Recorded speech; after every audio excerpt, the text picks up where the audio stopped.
Oi, oi.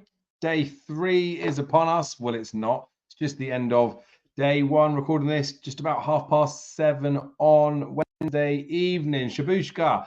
Good news is, this sort of time tomorrow, we'll have all 4 days worth of York previewed. My thoughts going out there.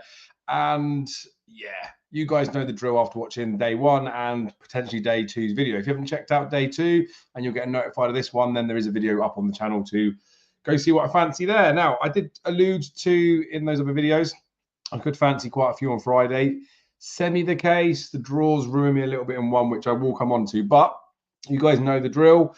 There is going to be a link in the description to the cheat sheet for day 3. Now, look, you can use these again, pinch of salt, whatever you want to do with it. But you saw massively from day 1 that the draw bias being drawn low, especially those low sprints, is massive. So don't ignore history. Fast ground ain't going to change over the next few days. I suspect those pace biases being drawn on the inside might make a bit of difference. You saw a little bit towards the end of the day where horses came across to try and counter that, and that can potentially cause more problems than it does favours. But like, is what it is. I think the cheat sheets are worth it. I'll share the screen as per usual. We'll look at the Racing Post, and I will share where I have already bet or what I'm thinking about doing. Don't really need to round up each day. I'll do at the end of the 4 days. I will just share with you my profit and loss from Betfair Exchange, Bet365 as well, because I can bet on there. I got small peanuts I can get on Sky Bet, very like fivers, £10 the most I can put deposit it down there. And then Coral, I've had 1 bet on there, but I'll share all of those. I know I could do shot run bets as well. I don't think so much I'll be doing that this week. So I'll share my profit and loss at the end of all of it. We won't dwell on what's happened today or it hasn't. I know we've had an all right day potentially from what I staked. But, you know, I could always like to do a little bit better. And tomorrow's a bit of a punchy one as well. We looked at on the day 2 videos. I was going to update you if there was any more staked on any of those. Moorlam has gone 7-2. So I've had 50 each way on Moorlam, as I alluded to. I might do.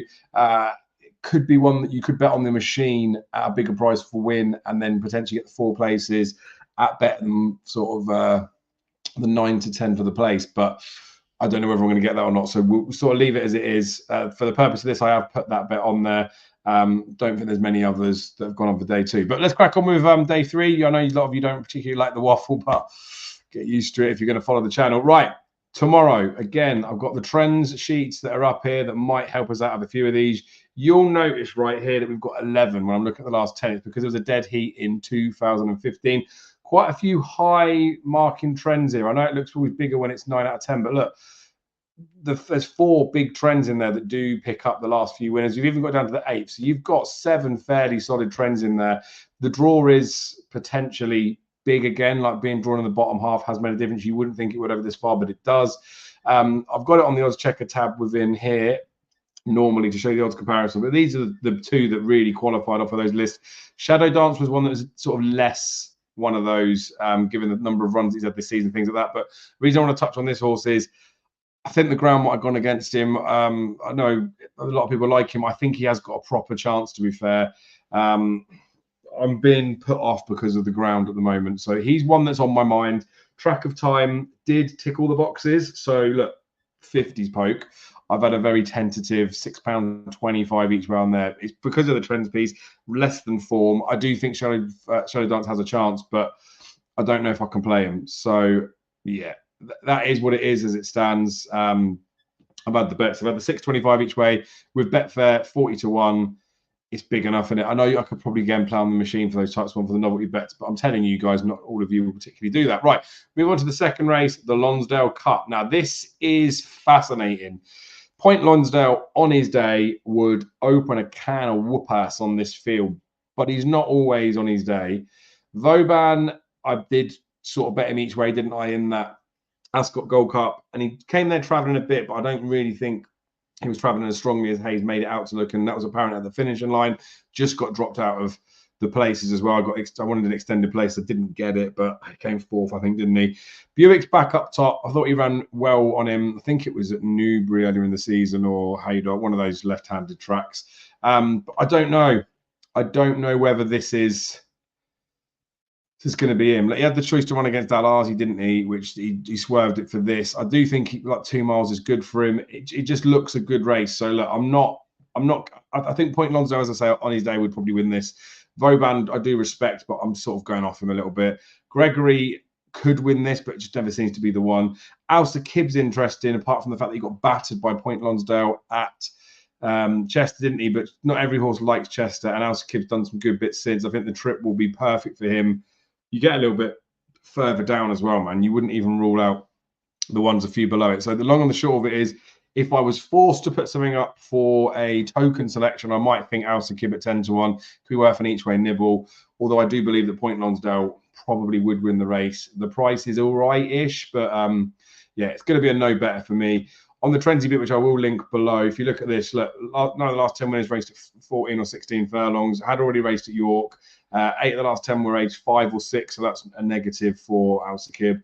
8 of the last 10 were 9 or short. 5 favourites have won this. They'd won a race this season. 8 of the last 10 ran in a Group 1 or Group 2. 7 of the last 10 had an official rating of 111. It is a good renewal, so most will tick the official rating tag. But yeah, I'm lukewarm on the race, as you can probably tell. However, we're starting to get a bit more excited. There are some good races in it. Now, look, this is the type of race at Gimcrack where we don't have a whole bundle of form to go by. And again, a lot of this is going to be sort of gut feely type stuff.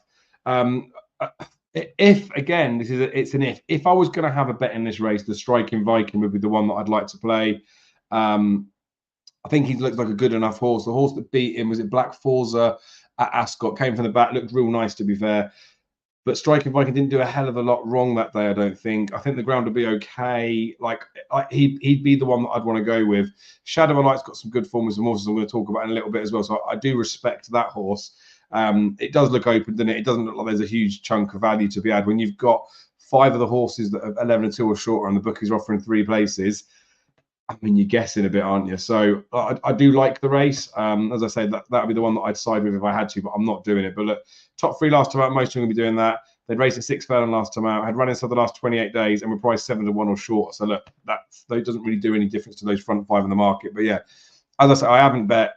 I might possibly bet Striking Viking, but I don't know if I will. I might have a little 25 in him on the exchange if he gets a bit bigger, say like a 6 or a 7s poke. Who knows?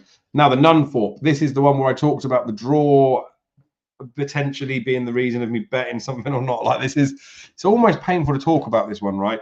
I can sort of half share horse racing footage on it because it's fair use policy in it, but I haven't.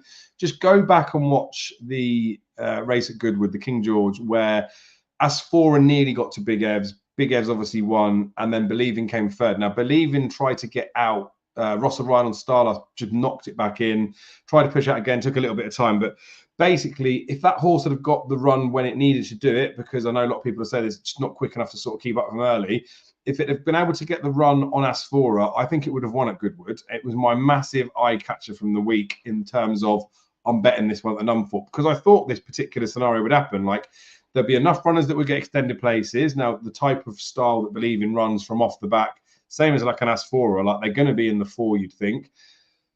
I thought as well, potentially if the draw comes in, because I know that the bottom half of the draw is massive in this, that look, I might get about the price that it is. I thought maybe if it's low draw and I'll get 6-1, 4 places, I would be having a sizable chunk on this horse. And I was toying with 250 on the horse each way, which would have been one of the biggest bets that had ever been on the channel. But it's drawn in 13. And I know how waffed you will be sat at home. Waffed, I don't even know if that's the word to use. Thinking, well, if you really fancy it, put your money where your mouth is. But it's a 5 furlong sprint, which is already a bit dangerous. There is question marks about the speed, because you think there's course records that have gone today as well. Whether they will just go so quick, believing that he won't be able to get in there. And I am just betting for the plays part of it. I'm not doing that. But I'm saying in hindsight, if they go too quick, and being on that bad draw is a massive negative. So look, there's money for Bradsell, drawn really, really well. Living the Dream's got like a reasonable draw as well. I think Regional has 2, so they would probably be the ones of the top of the market you'd stick in a TriCast that should better do it. But they're the 4th, 5th, 6th in the betting, whereas the 1st, 2nd, and 3rd haven't particularly got the best draw. Look, Asphora's got the best of the bad bunch, I guess. Asphora probably should be, well, is definitely the right favourite and should be the one that wins this, but you don't know how it goes in 5 furlong races. Believing can come out the gates better. Ryan Moore back on again after the win on the penultimate start, which was pretty good, I thought. He kept a hold of her. I just think tactically this will be really interesting to see what happens, and I don't know how it's going to pan out after the gate. So this is the long and short of it, right? I've had a £25 bet on this horse, anti-post at 10s, just a straight win. Didn't want to do each way anti-post because it was only 3 places, and I know I get extended. And I wanted to see the draw as well. I haven't put any more on the horse just yet, but I think I probably will. But I know that the draw is a reason to calm myself down a little bit. So look, I've got that £25 win dart. Ain't massive when I was thinking of having a sizable chunk on it, as I talked about. But I'm probably in the thought process that I might just have a hit in the place market, if I like the 4 place market on the exchanges, because it won't be the same as this. But if I could get 7 to 4, say 6 to 4, 7 to 4, 4 places on believing, I feel like I'd rather take that than the sort of 2 to 1, 9 to 4 about us forward to win the race. So yeah, draws ruined me a little bit, but like, it is what it is. I don't want to force something because I saw something at Goodwood and wanted it. You can't really afford to have anything not in your favour in these types of races. You need enough luck as it goes anyway. So look, I've got a little bit on there. Do fancy believing. I wouldn't want to put people off betting the horse. Like, if you go back and watch that Goodwood run, cracking chance. Even the Ascot run, there's like weight differences now where Believing's now running the same sort of weight as Big Ev's was having to give away a bit of weight, I think, at Goodwood for Big Ev. So like those two, I think the Believing could beat Big Ev's. They're similarly drawn as well. So I think in a match race, I might, I'd fancy Believing. But yeah, I've waffled too much on that one. It was going to be the big bet, but I'm not just going to throw the chunks of cash at it when not everything's set to suit. It's kind of open, right? That what would happen is he'd get like 1 or 2. And the S4 and Big Evs would get a massive fat high draw. And I know everyone would be like, well, the best horses are on that side, but they're all quick in there. They're all good horses. So maybe it saved me money in hindsight, because maybe Believing just can't do it. But yeah, that was where I was going, and I'm not. But I'll probably still have a little bit more on Fillies handicap that comes out after this. I don't have any interest in this at all, really. I thought Alanude and Power of Destiny last time, neither of those looked like they were going to be very well handicapped next time, and they're both heading the markets. There probably is something in behind, but 5 and 6 places up for grabs. I don't know where it is, so fill your boots in there. So look, big video coming in where I said I fancied a few on Friday, and I've got a bit of interest, and I haven't had too many bets. Now, the one that I'm definitely betting, and I'm just waiting for the right terms to do this one, is Ultra Soul. I will definitely be betting Ultra Soul in the Maiden Stakes. Now, look, it's an interesting race. It's a Maiden Stakes, of course, but Ultra Soul was so eye-catching at Yarmouth on debut, when weak as anything. Now, I get exchange market prices time-stamped, right? So the morning, 15 minutes for the off, 10 minutes, 5, 2, 3, and all that on the off, and then in running highs and lows and stuff as well. This horse was weak as anything. Ran pretty green, but flew home against the horse that's well fancied in the Gimcrack. Now, potentially, if that horse goes and wins, it will tee this up to be suitably well backed. But it was Shadow of Light's that horse in it. But look, it ran off in levels of Shadow of Light. This Realign was getting weight and was beating about the same sort of distance. This Ultra Soul, I think, is proper good. Now, Angelo Buranotti did run in a group race. I think it was a little bit disappointing. I think he was a reasonable money purchase, wouldn't he? Well, it was 4th first time up, wasn't it? Didn't really see enough in that to think to myself, that's screaming out to be an absolute weapon. But obviously, there's going to be improvement in there with being an Aidan O'Brien type horse. But just look, Ultra Soul here, right? This is what I want. You can get 4 places, and I can get 6 to 1. Because I can't really get on with Sky Bet. 5 to 1, 5 places. I'd be so excited about betting that. I was about to say cream in my pants, but I said it now, haven't I? So Ultra Soul feels like a real strong each way bet. Stayed on nicely on the line at Yarmouth. If you can go back and watch that one, if you don't believe me, yes, bump into something in here. I'm not worried about it. I think that concession of the each way part of it and the price that it is. Now, look, I could get some money on my Bet365. They're 9 to 2, 4 places. I'll wait because everyone's bigger. The Hills 6 to 1. Haven't been to a shop, but I'd imagine when I get to a shop, it'll probably be 11 to 2 or 5 to 1 anyway, which again would be better than Bet365, so I could take that. So could be a shop run tomorrow morning to see if I can get on Ultra Soul. If not, I'll wait. I'm hoping and I'm expecting. I know the terms of these ones are different. They're only first 3, but I'm hoping and expecting that I can get that 11 to 2 or 5 to 1 Ultra Soul in Hills, or I can get on Bet365. So I'm hoping I can get 5 to 1 each way. I'll have 50 each way on that one. I'm tempted to have a bit more. I'm tempted to have 75 each way because I think this horse could be quite good. But I'll have the 50 each way on it. Feels relatively safe in my mind. And at 5 to 1 as well to get a 250 profit from the win part of it, I'll happily go with that. So we're on Ultra Soul. Not yet, but I will be. Then in the Sky Bet Mile Heritage Handicap, right? Twofold on this one, why I fancy one in here. One, it's the only horse that ticks every single box on the trend, which I will peel up and we can have a look at that. But I can't believe the price of this horse. And the horse is Volterra. You can still get 20 to 1 with Bet365. That's correct at the time of recording. So 20 to 8 it is now. Fifth of the odds everywhere. Sixth for the odds with Sky Bet. But look, I noticed those 14s in there. So it is what it is, right? This horse will go off single figures as far as I'm concerned. Might end up being a little bit of a value loser. But look, was really, really, really good on debut at this track. Real eye catcher behind Battle Cry. Was a big price that day. Again, weak in the market. Was very promising. That was over 7 furlongs and looks proper like a mile of that then. Then took a couple of novice starts to go and win a race, but got its head in front. And then beginning of this season, back in May, won a nice enough handicap with Skakusa in there, who went and won the next time out, or got real close after, but he's rated nearly 100 now. They were off about the same sort of marks in that handicap. Not saying that you can literally use that, but this horse is running off of an £8 higher mark than it did at the start of the season. And it looked like he was going to progress. He was 13 to 2 joint favourites for the big race at Ascot in the Britannia Stakes. I did flop, to be fair. But if you look at it realistically, was first in 10 of the group. So look, it beat the field that it had on that side. So potentially looked worse than it was. The Newmarket race after is not the rolling mile that you're running before. It's the July course, and it's not the same. It was 7 to 2 joint favourites sent off and was well beaten, but I think has been left off enough since then, right? So ran in May, then ran in mid-June, and then ran in sort of mid-July. Now, this is towards the end of August, I would say. They could have had another run in between. I don't know whether they were saying up about this horse or not, but look, we're taking a relative punt on that, but I would imagine that enough would be happy to forgive that and think, look, maybe they've waited this horse. Hopefully they've sorted those problems out. You trust that a jockey a trainer isn't running a horse if they're not now 100% sound. And if they've had a couple of chances to find out what problem is, it's fine. The Ascot run isn't that bad. Looks bad on paper with the fact that it finished so far back, but beat everyone else on that side. So look, 20 to 1 felt like an absolute freebie. So I've had 25 each way on that. Again, it's probably going to end up being a value loser, but I think the horse has got a proper chance. The price is way, way, way too big. So similarly to like a Knightswood one, which did shorten up a bit, and I know he came back out again, but it just feels like the price is wrong. But we can see that it's shortening up anyway now. So it could be that I'm talking about this as a 12 to 1 po. You might ask me if I'd still bet it. I probably still would bet it at those prices, but I wouldn't be having quite as much on. So if I could only get the 12 to 1 about in now, let's go bottom price, I'd be having probably 12.50 each way on it. So again, where I'm talking about doing big bets in other places and short stakes there might infuriate people, but it is what it is. So look, the trendy bits that I peeled up for that last race, just because I'm referenced to in there, look, all of them had 3 or more runs, doesn't really whittle it down too much. 9 of the last 10 were drawn in stall 8 or lower, 7 were drawn in stall 5 or less. So that obviously whittles the field down by a significant amount. But it's all these bits as well. 20 to 41 days ago, official ratings in the 90s, had won that season, has run at York and run well there, finished top 2 last time out, 4 of them had won.